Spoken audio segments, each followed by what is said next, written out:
Sir नमस्कार। काल आपल्या सुरक्षा रक्षक मंडळाच्या सुरक्षा रक्षक वर्दीविषयी जो शासनाचा 15 जिल्ह्यांचा विषय होता, आपल्या सुरक्षा रक्षक बांधवांचा वर्दीचा विषय, खाकी वर्दीचा विषय मार्गी लागलेला आहे। आता त्याच्यावर तुमच्या प्रतिक्रिया काय आहे आणि काय आनंद आहे तुमच्यामध्ये, शब्दाने बोलावे। सर्वप्रथम महाराष्ट्र राज्य सुरक्षा एकता संघर्ष समिती आणि पूर्ण समूह यांचा आज गेले 30 ते 40 वर्षापासून जो संघर्ष चालला होता की वर्दी हा विषय इतका गहन होता आणि त्याच्यामुळे अनेक सुरक्षा रक्षकांना खूप यातना सहन करायला लागत होत्या। प्रत्येक युनिटमध्ये अनेक सुरक्षा रक्षकांनी त्याचा रुबाब किंवा प्रभाव पडत नसल्यामुळे मार सुद्धा खाल्लेला आहे आपला, त्याच्यामुळे कुठलाही हे मार्गी लागत नव्हता आणि त्यामुळे सगळे सुरक्षा रक्षक महाराष्ट्रातले 15 ज्या जिल्ह्यांमध्ये जे सुरक्षा रक्षक आज विकृत झालेले किंवा जिथे सुरक्षा रक्षक संघटना काम करतायत, पण त्याचा एवढा प्रभावी कधी हे झालं नव्हतं। आणि आज ज्या महाराष्ट्र राज्य सुरक्षा एकता समितीने जो संघर्ष केलाय त्याच्यामध्ये तुम्ही सर्व सुरक्षा रक्षक यांनी पाठिंबा दर्शवला।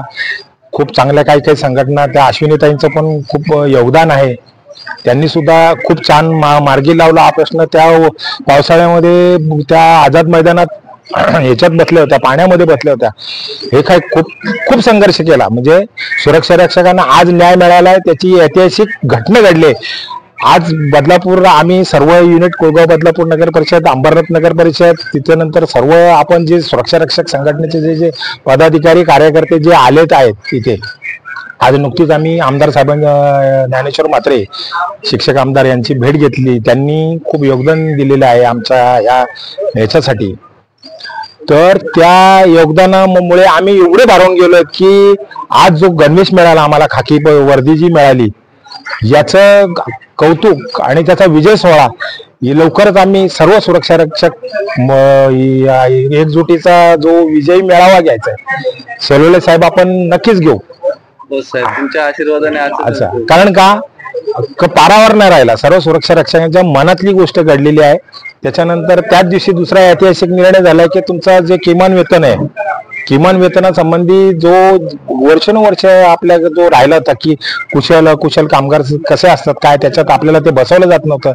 आणि माननीय कामगार मंत्री सुरेशजी खाडे यांनी सुद्धा खूप आपल्या सहकाऱ्यांना खूप मदत केलेली आहे आणि त्यांचे सुद्धा मी या ठिकाणी जाहीर आभार मानतो।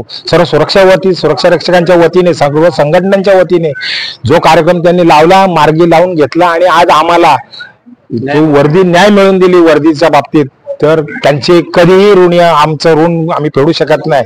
एवढं मी माझं बोलून मी सर्वचे आभार मानतो आणि ते थांबतो। जय हिंद, जय महाराष्ट्र।